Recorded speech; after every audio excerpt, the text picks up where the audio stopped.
what will be tomorrow?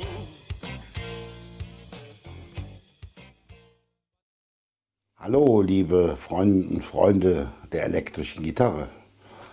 Ich bin es wieder, euer Toko. Heute soll es einmal nicht um Budgetgitarren gehen, wobei auch diese Gitarre hier sehr günstig war, sondern heute geht es einmal um Japan-Vintage-Gitarren. Jawohl, dieses schöne Stück, die ich hier für euch mitgebracht habe, ist eine Aria Pro 2 Stagecaster. Ja, eine lupenreine Telecaster-Kopie, wahrscheinlich aus dem Baujahr 1978, also die älteste Gitarre hier im Hause Kowa. Die Gitarre habe ich Anfang der 90er Jahre erworben bei einem lokalen Händler und sie ist wirklich ein Stück japanischer Handwerkskunst im Gitarrenbau, den ich, glaube ich, die Amerikaner und auch um die Fender-Leute in der Zeit nicht so beherrscht hatten. Die Gitarre ist, wie gesagt, seit Anfang der 90er bei mir. Sie ist nicht mehr im Originalzustand, fast nicht mehr im Originalzustand. Sie hat mir eine Reihe von Jahren als Ersatzgitarre für meine Fender Stratocaster gedient. Sie war nie die Nummer 1, bis auf ein einziges Mal, aber dazu kommen wir später. Und danach ist sie eigentlich nur noch gebraucht worden als Übungsgitarre in meinen kleinen Studentenhütten oder mal im Urlaub oder so. Sie war dann Anfang der 2010er Jahre auch ziemlich abgerockt. Ich habe sie dann meinem Sohn geschenkt, nachdem er aus den Halbmensur und Dreiviertelmensur Gitarren herausgewachsen ist. Habe sie dann mit ihm instand gesetzt im ersten Schritt, sodass sie wieder bespielbar war. Und nachdem er sie eigentlich sehr gerne mochte, haben wir dann Ende 2017 die Gitarre komplett umgebaut, haben eine neue Brücke drauf gemacht, haben Seymour Duncan SL5 an den Steg und in die Mitte gebracht. Der Halspickup ist noch der Originale. Laut allem dem, was man so liest, sollten es Maxon-Pickups sein. Allerdings ist auf den Pickups, ich habe hier auch noch die Originalen, kein Hersteller zu sehen. Wie ihr hier seht, ich habe noch alles im Original. Das Schlagbrett, das einlagige, was drauf war. Ja. Jetzt ist ein dreilagiges von Rockinger drauf. Es ist ein 5-Weg-Schalter drin. Ursprünglich sollen die mit einem 3-Weg-Schalter ausgerüstet gewesen sein. Ich meine aber, als die Gitarre bei mir ankam, hat es ja auch schon einen 5-Weg-Schalter. Ich bin mir ziemlich sicher. Ja, selbst die Poti-Knöpfe, die total vergilbten, habe ich noch. Auch die Brücke ist noch da. Ja, ich habe also nichts weggeworfen von dem, was an der Gitarre dran war, was vermutlich auch schon vor meiner Zeit gemacht worden ist, sind die Mechaniken. Die Gitarre eifert einer End-60er Stratocaster nach. Man sieht auch hier zum Beispiel keinen Zugang zum Halsstab. Den muss man hier tatsächlich das Schlagbrett runter machen, um an den Halsstab ranzukommen. Die Gitarre ist relativ schwer, gut verarbeitet. Also ich habe hier mal auch ein paar Specs gefunden im Internet. Es gibt Gitarren zu kaufen zu erstaunlich hohen Preisen. Das heißt, die Gitarre hat jetzt auch schon einen gewissen Wert. Two-Piece Ashbody, also ich sehe hier ganz klar 3 Stücke. Ein schöner Large Headstock, also die schöne große Kopfplatte. 25,5 Zoll Mensur. Goto Japan Hardware, wie gesagt, ich würde sagen, die ist hier ausgetauscht worden. Maxon Japan Pickups steht hier drin. Wie gesagt, bei mir Seymour Duncan und hier vorne ist noch der Originale. Dann 3-Position Blade Switch, also hier war immer schon ein 5-Position drin und so ist jetzt auch verschaltet, ganz normal. Steg, Mitte, Mitte, Hals, Hals. Ja, sie ist schön naturbelassen, aber mit schönem Klarlack lackiert. Sie müsste laut der Nummer 1978 gebaut worden sein in den Matsumoku-Werken, den berühmten, und ist tatsächlich made in Japan, also eine echte Japan-Vintage. 21 Bünde hat sie. Die Bünde sind hier schon ein klein bisschen abgearbeitet, aber sie ist durchaus sehr gut noch spielbar. Das Fretboard-Material ist ebenfalls Maple, der Hals auch. Hier hinten sieht man den Skunk Stripe, aber wie gesagt, die Zugänglichkeit zum Halsstab, dafür muss man hier Schlagbrett abnehmen. No, I don't hang my head in sorrow. So when the moon comes up, you're looking so fine. The sun goes down and I thought you were mine. And then I realize no more blue skies.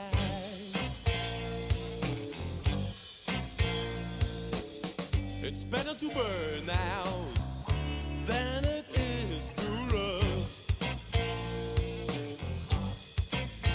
Believe in yourself, that's how you gotta trust. So when Ich habe mal zwei Angebote im Netz jetzt gefunden bei der Recherche eben zu diesem Film hin. Einmal für 465 € plus Versand. Die sieht dieser hier sehr, sehr ähnlich im Originalzustand. Und einmal mit schwarzen Pickup-Kappen, aber da kann man nicht genau sehen, ob das Nachrüstung ist, auch von Pickups, für 650 €. Also dafür, dass ich damals 200 Mark nur bezahlt habe für die Gitarre, ist die heute schon ordentlich was wert. Wir messen auch mal den Pickup-Output hier von den Seymour Duncan, beziehungsweise von dem angeblich Maxon Halstonabnehmer sowie von denen, die ich jetzt hier noch habe. Mittelpickup 12,7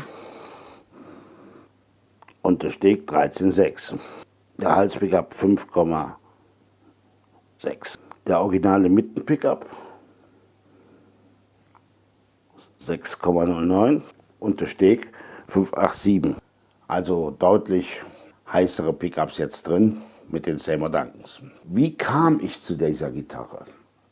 Ich bin Anfang der 90er immer mehr zum Stratocaster-Spieler geworden und ich brauchte eine Ersatzgitarre. Ich war allerdings Student und hatte nicht wirklich so viel Geld. Ich bin also mal in einen Laden in der Nähe meiner Heimat gegangen und dort hingen die damals sehr populären Cherry Stratocaster-Kopien, die heute auch schon fast Vintage sind, in allen bunten Farben. Und dann ist mir diese Gitarre hier aufgefallen.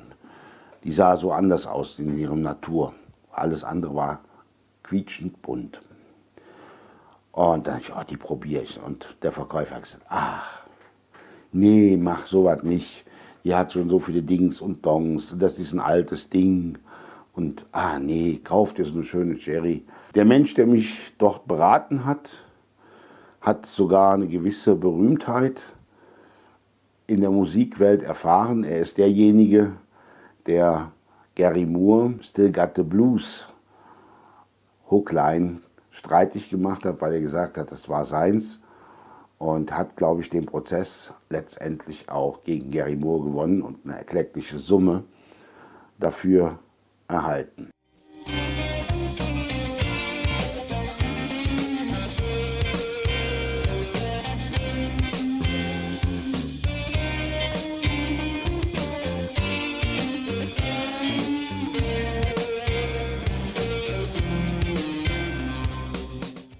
Ja, dieser Mensch hat mich also beraten und ich war allerdings nicht davon zu überzeugen, eine Cherry mitzunehmen, sondern habe die für, ich glaube, unter 200 oder waren 200 D-Mark damals mitgenommen. Ich habe die Gitarre dann auch auf der Bühne regulär immer im Einsatz gehabt.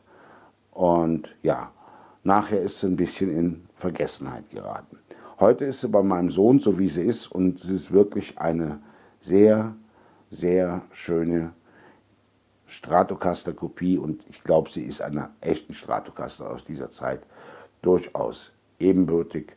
Von der Verarbeitung her mit Sicherheit überlegen. Ich blende euch da mal ein schönes Bild ein von der damaligen Reparatur. Hier könnt ihr sehen, wie sauber die Pickup-Fräsungen gemacht sind. Wirklich nur eine Fräsung für jeden Pickup, ein sauberer Kanal zum nächsten und alles mit Graphitlack ausgestrichen.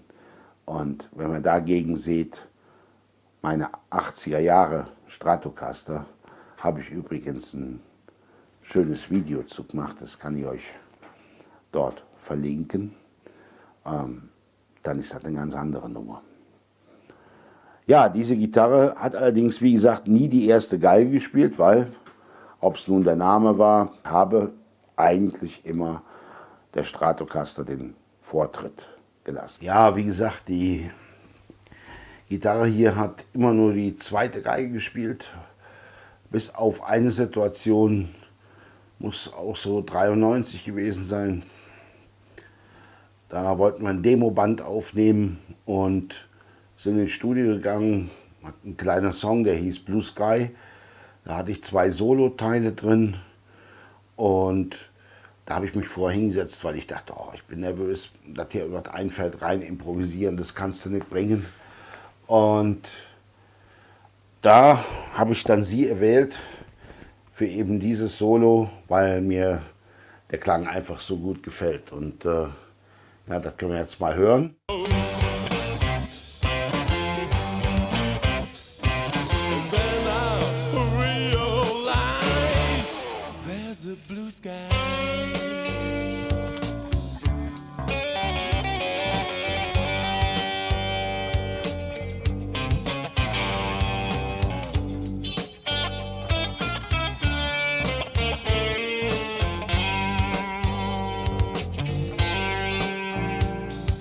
Das ist jetzt der zweite Gitarrist mit seiner Les Paul und immer ewig vielen Effekten. Das Ganze kommt aus dem Mesa Boogie.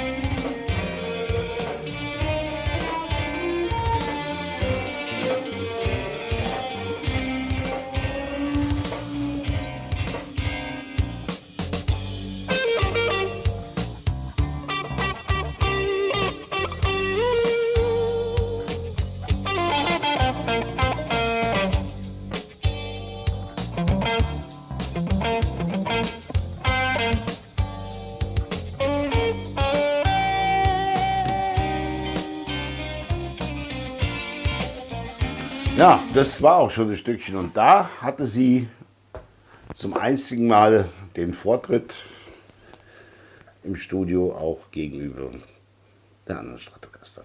Was kann man jetzt klanglich von der Gitarre erwarten? Ja, das, wonach sie aussieht. Alles, was eine Strat ausmacht, denke ich, gibt die Gitarre hier auch her. Und ja, dann wollen wir uns doch mal ein bisschen was anhören.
Jetzt gehen wir mal ein bisschen in die verzerrteren Gefilde, gehen wir ein bisschen runter.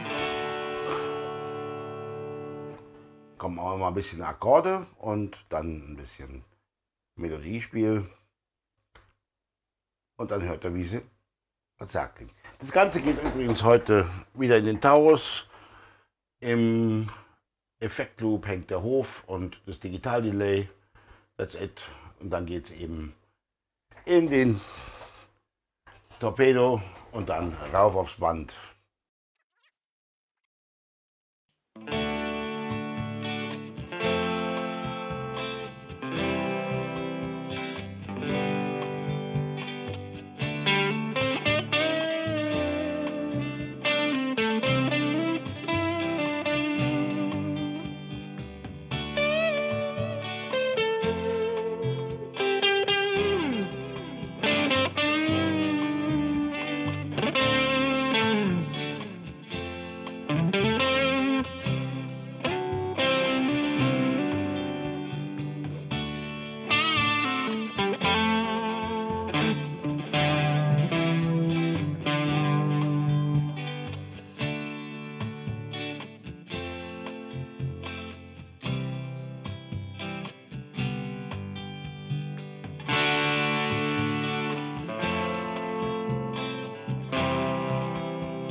Ja, wenn man jetzt noch ein bisschen mehr Gain drauf tut, natürlich durch den Sam Duncan hier hinten, gehen auch solche Sachen hier.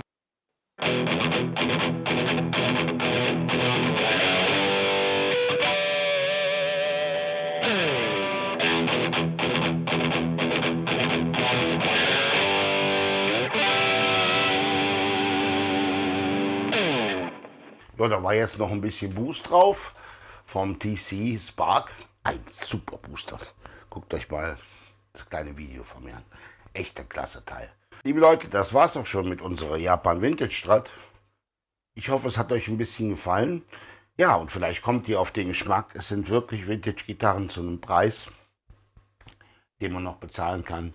Und echte Schmuckstücke. Und wenn man ein bisschen dran rumbastelt, ist es nicht schlimm. By the way, ich habe jetzt gerade gemerkt, der Hals müsste ein bisschen nachjustiert werden. Er hat schon wieder so ein bisschen Bogen. Muss wieder alles runter. Na, mal gucken, was sich dann noch optimieren lässt in dem Zug. Danke für eure Zeit, danke fürs Zuschauen. Wenn ihr wollt, dürft ihr mir gerne ein Like da lassen oder auch den Kanal abonnieren. Und wie immer, bleibt gesund, bleibt musikalisch und bleibt fröhlich. Bis bald, euer Toko.